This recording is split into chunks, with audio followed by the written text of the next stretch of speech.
Dear students, तो आज हम पढ़ेंगे क्लास 7 का साइंस का first chapter nutrition in plants. Students, सबसे फर्स्ट में why do we need food. तो देखिए, हमें फूड क्यों चाहिए। सबसे फर्स्ट में ये है कि हमारे जो भी सेल्स जो डैमेज हो गए हैं उनको ठीक करने के लिए हमें फूड चाहिए, क्योंकि उन्हें एनर्जी मिलेगी तभी वो ठीक हो पाएंगे। सेकेंड है स्टे हेल्दी, ताकि हम सही ढंग से काम कर सकें। एंड स्टे स्ट्रॉन्ग, ताकि हम फिजिकली फिट रह सकें। और ऐसा नहीं है कि सिर्फ एनिमल्स के लिए ही ये बातें हैं, ये प्लांट्स के लिए भी हैं, इसलिए प्लांट्स को भी ज़रूरत है फूड का। Nutrition, it is the process of utilization of food by living organisms to obtain energy। Students, cells को डायरेक्ट फूड नहीं चाहिए, सेल्स को एनर्जी चाहिए। और वो एनर्जी कहाँ से आएगा? वो फूड से आएगा। तो जो फूड से जब एनर्जी में कन्वर्ट होता है तो उस प्रोसेस को हम लोग क्या बोलते हैं? न्यूट्रिशन बोलते हैं। अब देखिए मोड्स ऑफ न्यूट्रिशन। तो दो तरह के न्यूट्रिशंस होते हैं, एक ऑटोट्रॉपिक और एक हेटेरोट्रॉपिक। तो ऑटोट्रॉप्स वो ऑर्गेनिजम्स हैं जो अपना खुद का खाना बना सकते हैं। तो देखिए क्या लिखा हुआ है, organisms which are capable of making their own food are called autotrophs. और इसके एग्जांपल्स क्या हैं? All green plants. Heterotrophs organisms क्या होते हैं? वो ऑर्गेनिजम्स होते हैं जो खुद का खाना नहीं बनाते हैं, जो दूसरे पर डिपेंड होते हैं। जैसे कि हम लोग हेटेरोट्रॉप्स हैं, क्योंकि हम लोग प्लांट्स के ऊपर डिपेंड हैं। तो देखिए डेफिनेशन क्या है उसका, organisms that depend on other organisms for food are called heterotrophs. Example में all animals and non green plants. तो स्टूडेंट्स देखिए ये बहुत इंपॉर्टेंट है, क्योंकि ग्रीन प्लांट में क्या होता है? क्लोरोफिल होता है, जिसके बारे में हम आगे डिस्कस करेंगे। लेकिन कुछ ऐसे ही प्लांट्स होते हैं जिनमें क्लोरोफिल प्रेजेंट नहीं होता है, जैसे कि फंगाई हो गया। ठीक, तो ये फंगाई क्या करता है? ये जिस प्लांट के ऊपर होता है उस प्लांट से वो कुछ न्यूट्रिशंस ले लेता है अपने जीने के लिए। तो इसलिए फंगाई क्या हो जाएगा? हेटेरोट्रॉप्स हो जाएगा। तो स्टूडेंट्स, हमने देखा कि जितने भी ग्रीन प्लांट्स हैं सब के सब अपना खुद का फूड बनाते हैं। लेकिन वो फूड अपना बनाते कैसे हैं? तो उस प्रोसीजर को हम लोग बोलते हैं फोटोसिंथेसिस। इसमें देखिए स्टूडेंट्स क्या होता है कि इसमें कार्बन डाइऑक्साइड एटमॉस्फेयर से मिलता है, सनलाइट सन से मिलता है, और वाटर ग्राउंड से मिल जाता है, और क्लोरोफिल जो प्लांट्स के पास खुद से पहले से प्रेजेंट होता है। इन चार का यूज़ करके प्लांट्स क्या करता है? अपना खुद का फूड प्रिपेयर करता है, और इस प्रोसेस को ही हम लोग फोटोसिंथेसिस बोलते हैं। तो मैं आपको रीड आउट करके बताता हूँ। देखिए, photosynthesis is the process by which green plants make their own food with the help of carbon dioxide and water in the presence of chlorophyll and sunlight. तो स्टूडेंट्स, हमने देखा कि फोटोसिंथेसिस के लिए चार चीज़ें ज़रूरी है, carbon dioxide, water, sunlight and chlorophyll. तो पहले देखते हैं carbon dioxide. Carbon dioxide students leaves के अंदर के देखिए कैसे एंटर होता है। तो वहाँ पर आप अच्छे से फिगर में देखिए कि उसमें स्टोमाटा लीव्स में है। लीव्स में स्टोमाटा क्या है? एक ओपनिंग होता है, मतलब ओपनिंग ऐसे बोल सकते हैं, एक होल होता है जिसके अंदर कार्बन डाइऑक्साइड जाता है। फिर बाद में उसी होल में से ऑक्सीजन और वाटर दोनों रिलीज होता है। वाटर, तो देखिए स्टूडेंट्स, प्लांट्स में वाटर एक उसमें वेसल होता है जिसका कि नाम जाइलम होता है। आप जाइलम कैसे याद रखिएगा? जलम। जलम संस्कृत का वर्ड है जिसका मतलब होता है जल। तो जाइलम, जलम आप ऐसे याद रखिए। तो ये आपको याद रहेगा कि जाइलम के थ्रू वाटर जाता है। फ्लोएम, उसको आप फलम बोल सकते हैं, मतलब कि उसके थ्रू फूड्स जाता है to different parts of the plant. और ये देखिए ये वाटर कहाँ से जा रहा है? ये वाटर और न्यूट्रिशन आप अच्छे से फिगर में देखिए, बॉटम में ये रूट्स वाटर को सप्लाई कर रहा है कहाँ तक? लीव्स तक। थर्ड नीड है फोटोसिंथेसिस के लिए सनलाइट। सनलाइट्स को डिटेल में पढ़ने की कोई ज़रूरत तो है नहीं। अब आगे बढ़ते हैं फोर्थ नीड के ऊपर। तो फोर्थ नीड है क्लोरोफिल। तो देखिए मैंने बहुत सिंपल वर्ड्स में आपको लिख कर दिया है the leaves are made up of various small cells. तो स्टूडेंट्स, बॉडी का किसी भी पार्ट को आप ले लीजिए, बहुत छोटे छोटे सेल से बने ही होते हैं, लेकिन हम यहाँ पर पर्टिकुलरली लीव की बात कर रहे हैं। तो leaves are made up of very small cells. Inside these cells are tiny structures called chloroplast. अब स्टूडेंट्स, ये जो सेल्स है लीव्स के अंदर, छोटे छोटे सेल्स, इसके अंदर एक बहुत छोटे छोटे स्ट्रक्चर्स होते हैं जिनको कि हम क्लोरोप्लास्ट बोलते हैं।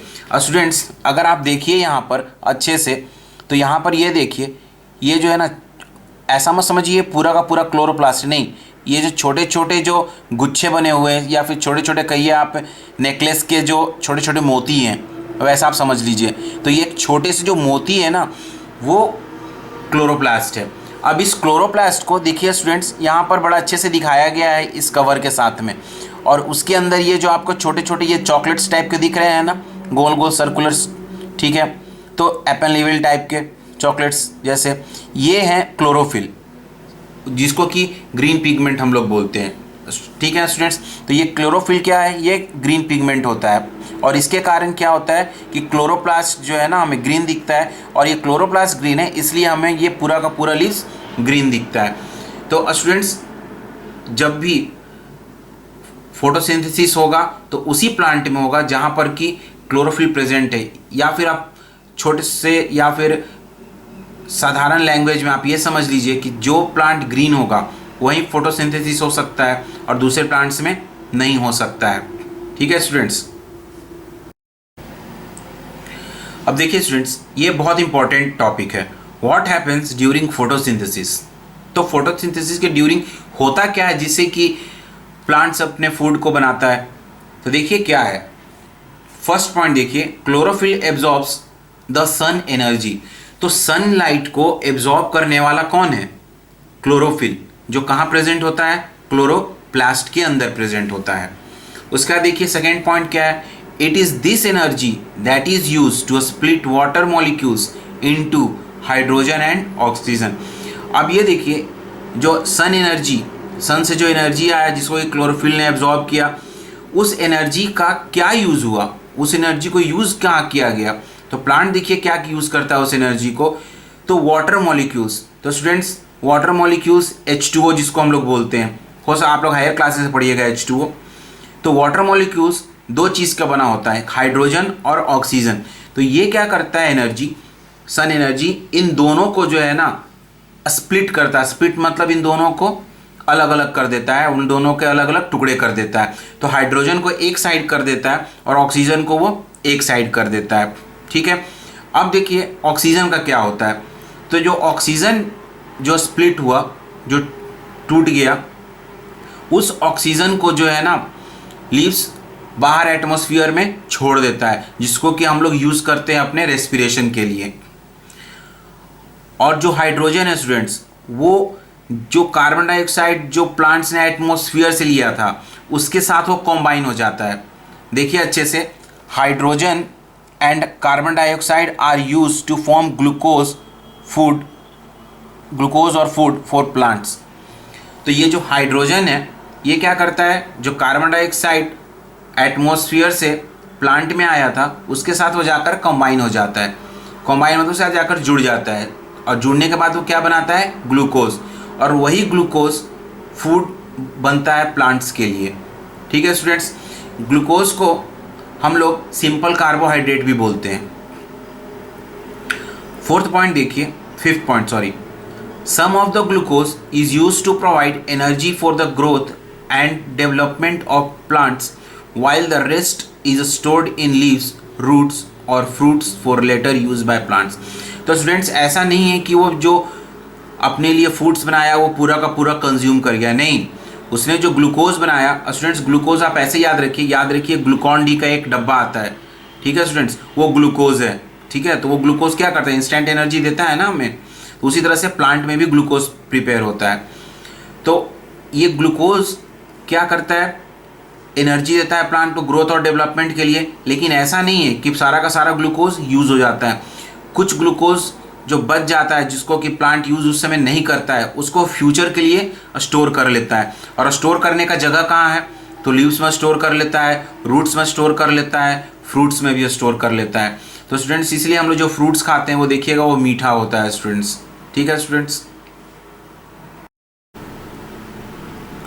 तो स्टूडेंट्स देखते हैं फोटोसिंथेसिस इन इक्वेशन फॉर्म। तो यहाँ पर देखिए मैंने आपको दो इक्वेशन दिए हैं, एक वर्ड इक्वेशन दिया है और एक केमिकल इक्वेशन दिया है आपको।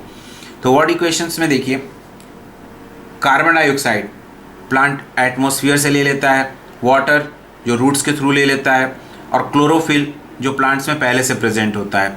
इन तीनों का यूज़ करके और सनलाइट के प्रेजेंस में, अगर सनलाइट नहीं है तो फोटोसिंथेसिस नहीं हो सकता। तो सनलाइट के प्रेजेंस में वो क्या बनाता है, ग्लूकोज प्लस ऑक्सीजन बनाता है। जो ऑक्सीजन वो क्या करता है, बाहर रिलीज करता है और ग्लूकोज अपने यूज़ के लिए वो रख लेता है। उसी को मैंने देखिए आपको केमिकल इक्वेशन के फॉर्म में दिया है। 6CO2, CO2 का मतलब कार्बन डाइऑक्साइड, 6H2O का मतलब वाटर, और लाइट एनर्जी मतलब सनलाइट, C6H12O6 यह स्टूडेंट्स ग्लूकोज का फॉर्मूला है, और ऑक्सीजन O2। ठीक है स्टूडेंट्स। तो यहाँ पर देखिए 6 हम उसको ऐसे पढ़ेंगे, 6 moles of carbon dioxide plus 6 moles of water in the presence of chlorophyll and light forms 1 mole of glucose and 6 moles of oxygen। और स्टूडेंट्स आप इतना डिफ़िकल्ट समझ जाइए, मैंने आपको लेकिन केमिस्ट्री के लैंग्वेज में आपको बताया, इसलिए आप बहुत इसको अपने ऊपर मत लीजिएगा, प्रेशर मत लीजिएगा इसको, सिर्फ आप फॉर्मूला याद रखिएगा। अब देखिए स्टूडेंट्स मैंने आपको बताया था ना ग्लूकोज क्या होता है, सिंपल कार्बोहाइड्रेट्स होता है। Glucose made by plants is converted into complex carbohydrates which is known as a starch. तो स्टूडेंट्स स्टार्च टेस्ट आप लोग को मालूम है कि उसके ऊपर जब आयोडीन डालते हैं तो क्या होता है, ब्लूइश कलर हो जाता है। वो पोटैटो में भी आप देखिएगा आपको स्टार्च मिलता है। तो स्टार्च क्या है, कॉम्प्लेक्स कार्बोहाइड्रेट, लेकिन ग्लूकोज क्या है, सिंपल कार्बोहाइड्रेट। फिर देखिए last point, plant use the minerals dissolved in water to convert glucose into carbohydrates, proteins and fats. तो प्लांट्स देखिए जो मिनरल्स जो वाटर में प्रेजेंट होते हैं उनका क्या यूज़ करता है, वो क्या करता है, ग्लूकोज मतलब सिंपल कार्बोहाइड्रेट्स को वो स्टार्च मतलब कार्बोहाइड्रेट्स में बदल देता है, कॉम्प्लेक्स कार्बोहाइड्रेट्स में, प्रोटीन्स में कन्वर्ट कर देता है और वो फैट्स में कन्वर्ट कर देता है स्टूडेंट्स। तो ये देखिए स्टूडेंट्स ग्लूकोज के थ्रू ही हमें कार्बोहाइड्रेट्स, प्रोटीन्स और फैट्स मिलता है। इसका मतलब क्या है, glucose is the source of carbohydrates, proteins and fats. तो अगर ग्लूकोज ना हो तो प्लांट्स कार्बोहाइड्रेट्स नहीं बना सकता, प्रोटीन्स नहीं बना सकता और फैट्स नहीं बना सकता। Heterotrophic nutrition in plants. Heterotrophics तो मैंने आपको पहले ही बताया कि ऐसे प्लांट्स जो अपना खुद का फूड नहीं बना पाते हैं, और वो क्या होते हैं, उनमें क्लोरोफिल नहीं प्रेजेंट होता है। और स्टूडेंट्स कुछ प्लांट्स ऐसे होते हैं जिनमें क्लोरोफिल प्रेजेंट होता भी है, थोड़ा सा होता है, लेकिन फिर भी उनको क्या चाहिए, अलग से न्यूट्रिशंस चाहिए अपने आप को ग्रो करने के लिए। ठीक है स्टूडेंट्स, तो पार्शियली हेटेरोट्रॉपिक हो जाते हैं। तो देखिए हेटेरोट्रॉपिक प्लांट्स में किस टाइप के न्यूट्रिशंस होते हैं। तो हेटेरोट्रॉपिक प्लांट्स में 4 टाइप के न्यूट्रिशंस होते हैं, parasitic mode of nutrition, insectivorous mode, saprophytic mode of nutrition, symbiotic mode of nutrition. और स्टूडेंट्स इसको हम अभी डिटेल्स में देखते हैं। Parasitic mode of nutrition. Students यहाँ पर 2 चीज़ें होती हैं, एक पैरासाइट्स होता है जिन्हें फूड चाहिए और एक होस्ट होता है जो फूड सप्लाई करता है उनको। ठीक है स्टूडेंट्स, तो देखिए फर्स्ट पॉइंट में आपको मैंने बताया है कि पैरासाइट क्या होता है। In parasitic mode of nutrition plants depend on other plants और एनिमल्स फॉर देयर नरिशमेंट। फिर सेकेंड पॉइंट में देखिए such dependent plants are called as parasites and the ones on which parasites depend are called the host। तो जिस पे parasite depend करता है मतलब जो फूड सप्लाई करता है पैरासाइट्स को, उसे हम लोग होस्ट करते हैं। हाँ स्टूडेंट्स, हम लोग बोलते हैं ना कि इस कंट्री ने इस बार ओलंपिक होस्ट किया, ठीक है, तो उससे आप होस्ट वर्ड याद रखिए। थर्ड पॉइंट देखिए, ए parasite plant climbs on the host plant from which they get all the food. Normally parasite जो प्लांट होते हैं स्टूडेंट्स, वो क्लाइंबर प्लांट्स होते हैं, ठीक है। क्लाइंबर प्लांट्स जिसको कि आप लोग हिंदी में लत्तर हम लोग बोलते हैं, मतलब कि पतले पतले जिनके पास मोटे मोटे स्टेम्स नहीं होते हैं। स्टेम्स मतलब मोटे मोटे तने नहीं होते हैं, ठीक है ना, पतले पतले स्टेम्स होते हैं। तो वो क्या होते हैं, वो खुद से खड़े नहीं रह सकते हैं, तो वो क्या करते हैं कि वो दूसरे प्लांट का सहारा लेके उनके ऊपर वो चढ़ जाते हैं। तो इसीलिए हम लोग उनको क्या बोलते हैं, क्लाइंबर प्लांट बोलते हैं। तो पैरासाइट्स में मोस्टली क्लाइंबर प्लांट्स आते हैं। इसमें देखिए फोर्थ पॉइंट क्या है, the host does not get any benefit from the parasite. और स्टूडेंट्स बहुत सारा ऐसा केस है जहाँ पर कि फूड देने वाले को भी जो है ना फ़ायदा होता है, लेकिन यहाँ पर उसको कोई फ़ायदा नहीं है। यहाँ पर सिर्फ पैरासाइट को ही फ़ायदा है, फूड लेने वाले को ही फ़ायदा है, फूड देने वाले को फ़ायदा नहीं है। इसलिए स्टूडेंट्स क्या कभी कभी होता है कि क्लाइंबर प्लांट जब हम दूसरे प्लांट्स के ऊपर डाल देते हैं, ठीक है, तो जो होस्ट प्लांट है वो प्लांट धीरे धीरे क्या हो जाता है, वो सूख जाता है, वो धीरे धीरे वो मर जाता है, वो डेथ कर जाता है, प्लांट का डेथ हो जाता है, ठीक है स्टूडेंट्स। फिफ्थ पॉइंट देखिए, some examples of parasitic plants are cuscuta and cassytha. तो कैस्कुटा को हम लोग स्टूडेंट्स आकाश बेल बोलते हैं और कैसिथा को हम लोग अमर बेल बोलते हैं। देखिए इसका फिगर मैं आपको नेक्स्ट स्लाइड में दिखाता हूँ। ये देखिए अमर बेल देखिए लेफ्ट हैंड साइड में आपके अमर बेल है और राइट साइड में आपके आकाश बेल है। आकाश बेल आप लोग नॉर्मली रोड साइड में आपको देखने के लिए मिल जाएगा। इंसेक्टिवोरस प्लांट्स, तो स्टूडेंट्स इंसेक्टिवोरस प्लांट्स भी दो तरह के होते हैं। एक ऐसा होता है जो पूरे तरह से इंसेक्ट को अंदर ले लेता है, फिर उसकी जान ले लेता है और उसे तब न्यूट्रिशन लेता है। लेकिन कुछ ऐसे भी इंसेक्टिवोरस प्लांट होते हैं जो इंसेक्ट्स को अंदर लेते हैं, उसमें से कुछ न्यूट्रिशंस ले लेते हैं और फिर इंसेक्ट्स को वापस जाने देते हैं, ठीक है स्टूडेंट्स। तो चलिए हम लोग रीड आउट कर लेते हैं ये 5 पॉइंट्स। फर्स्ट पॉइंट है, insectivorous modes of nutrition is observed in plant like pitcher plant and Venus fly trap. तो स्टूडेंट्स देखिए लेफ्ट साइड में जो आपको दिया हुआ है वो पिचर प्लांट आपको दिखाया गया है। तो मैंने आपको 2 फिगर दिखाया है। देखिए एक टॉप में कि बाहर से कैसा पिचर प्लांट दिखता है और उसके अंदर में कैसा होता है, उसके नीचे वाले फिगर में आपको मैंने दिखाया। सेकेंड पॉइंट देखिए, these type of plants purely depend on other insects and small animals for their nutrition। ये तो मैंने आपको बता ही दिया। थर्ड पॉइंट क्या है, pitcher plants trap small insects inside the pitcher and insects are digested by the digestive juices secreted by the pitcher। तो देखिए स्टूडेंट्स जैसे कि हम लोग के पेट में जब फूड जाता है तो क्या होता है, हम लोग के पेट में भी जो है ना जूसेस रिलीज़ होते हैं, जिससे कि वो सिंप्लीफाई हो जाता है वो फूड, क्योंकि हम डायरेक्ट वो फूड्स को जो है ना बहुत सिंप्लीफाई करना पड़ता है, तभी वो हमारे ब्लड्स उसको क्या कर सकते हैं, अपने अंदर एब्जॉर्ब कर सकते हैं उसके न्यूट्रिशंस को। तो उसी तरीके से यहाँ पर भी क्या होता है कि डायरेक्ट वो इंसेक्ट्स को तो वो यूटिलाइज नहीं कर सकता, तो वो क्या करता है डाइजेस्टिव जूसेस वो प्लांट्स रिलीज़ कर देता है, जिससे कि वो इंसेक्ट्स क्या होता है पूरी तरह अगर हिंदी में बोले तो वो गल जाता है वो, ठीक है ना, तो डिके हो जाता है, उसका डिकम्पोज होने लगता है। उसके बाद फिर उसमें से जो भी न्यूट्रिएंट्स निकलते हैं उसको प्लांट्स अपने अंदर वो ले लेता है। फोर्थ पॉइंट देखिए students, insectivorous plants grow in those soils which do not contain sufficient nitrogen minerals. तो देखिए ये एक बहुत इंपॉर्टेंट पॉइंट है, क्योंकि प्लांट इंसेक्ट से लेता क्या है, तो इंसेक्ट से वो नाइट्रोजन ही लेता है वो, ठीक है, जिसकी की कमी को वो पूरा करता है, क्योंकि वो वहाँ पर ग्रो हो रहा है इंसेक्टिवोरस प्लांट्स जहाँ पर कि नाइट्रोजन कम है सॉइल के अंदर। सॉइल मतलब मिट्टी के अंदर जहाँ पर नाइट्रोजन कम है, क्योंकि नाइट्रोजन एक बहुत एसेंशियल मिनरल्स है प्लांट्स के लिए। तो अगर नाइट्रोजन कम है तो उस नाइट्रोजन को पूरा कैसे करेगा उसकी कमी को, तो वो क्या करता है कि वो इंसेक्ट्स को ट्रैप कर लेता है और उसके थ्रू वो नाइट्रोजन लेता है। फिर फिफ्थ पॉइंट देखिए students, these type of plants are green and carry out photosynthesis to obtain a part of food। These type of plants are green and carry out photosynthesis to obtain a part of food।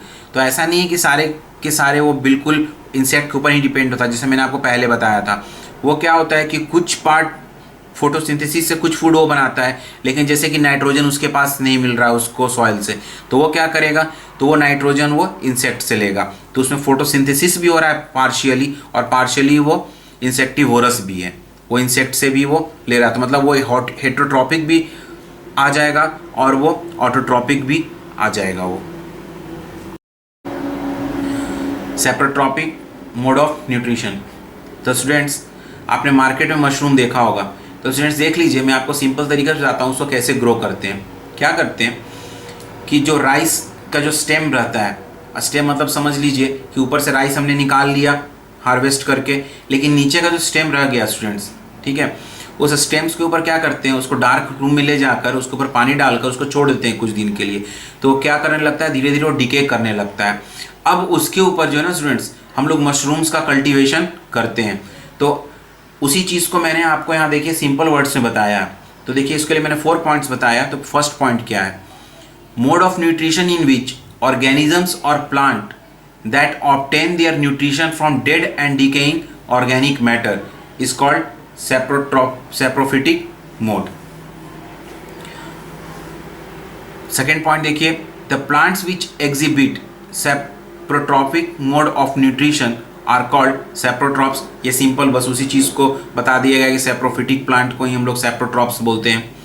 Saprotrophs secrete digestive juices into dead and decaying matter to dissolve it and then absorb nutrients from it. Students यहाँ भी वही चीज़ हो रहा है, जो saprotrophic plants हैं वो क्या कर रहे हैं कि वो कुछ जूसेस सीक्रेट कर रहे हैं, जिससे कि जिसके ऊपर वो ग्रो कर रहे हैं उनको वो डिके कर सकें। और डिके करने से क्या होगा, वो धीरे धीरे वो जो फूड क्रॉप्स है, क्रॉप्स का जो स्टेम है वो टूट जाएगा वो, या फिर आप ऐसा कर सकते हैं कि वो गल जाएगा, वो सड़ जाएगा, और उस चीज़ में उसमें से न्यूट्रिएंट्स निकालना सेप्रोट्रॉपिक प्लांट्स के लिए बहुत ईजी हो जाता है। ठीक है स्टूडेंट्स, एग्जाम्पल्स में आप मशरूम, ईस्ट, बैक्टीरिया आप देख सकते हैं। Symbiotic mode of nutrition. Students मैंने आपको दो चीज़ें बताई थी, एक पैरासाइट मैंने आपको बताया था और दूसरा बताया था होस्ट। तो पैरासिटिक मोड ऑफ न्यूट्रिशन में क्या होता है, सिर्फ पैरासाइट को ही फ़ायदा होता है, होस्ट को कोई फ़ायदा नहीं होता है।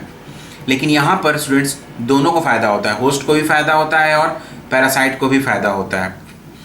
और स्टूडेंट्स इसका देखिए बेस्ट एग्जाम्पल है फंगाई। स्टूडेंट्स कुछ प्लांट्स ऐसे जगह पर ग्रो होते हैं जहाँ पर कि वाटर अच्छे से अवेलेबल नहीं होता। तो फंगाई क्या करता है, फंगाई उनके ऊपर बैठ जाता है, उन प्लांट्स के ऊपर, और फंगाई उस प्लांट्स के ऊपर बैठने के बाद उनके सरफेस एरिया को बढ़ा देता है। सरफेस एरिया आप ऐसे समझिए कि अगर आपके उंगली के ऊपर अगर एक बैंडेज बांध दिया गया तो आपका फिंगर क्या उतना ही विड्थ का रहेगा या आपके फिंगर का विड्थ बढ़ जाएगा? ऑब्वियसली आपके फिंगर का विड्थ बढ़ जाएगा, ठीक है ना। तो उसी तरह से क्या होता है कि वो जो स्टेम और जो रूट्स होते हैं उनका विड्थ बढ़ जाता है। उससे क्या होता है कि उनको वाटर एब्जॉर्ब करने में बहुत ईजी हो जाता है। तो देखिए फंगाई क्या कर रहा है, उनको वाटर एब्जॉर्ब करने में हेल्प कर रहा है, और बदले में फंगाई को क्या मिल रहा है, तो बदले में फंगाई को न्यूट्रिशंस मिल रहा है प्लांट से। तो देखिए यहाँ पर दोनों को बेनिफिट हो रहा है। फिर भी स्टूडेंट्स हम यहाँ पर 3 पॉइंट्स मैंने लिखा है, मैं तीनों पॉइंट्स को आपको रीड आउट करके देता हूँ।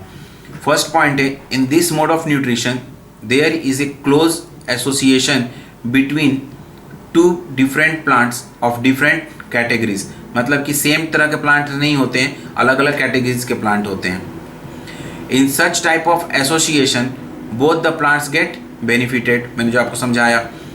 For example certain fungi live in the roots of the tree.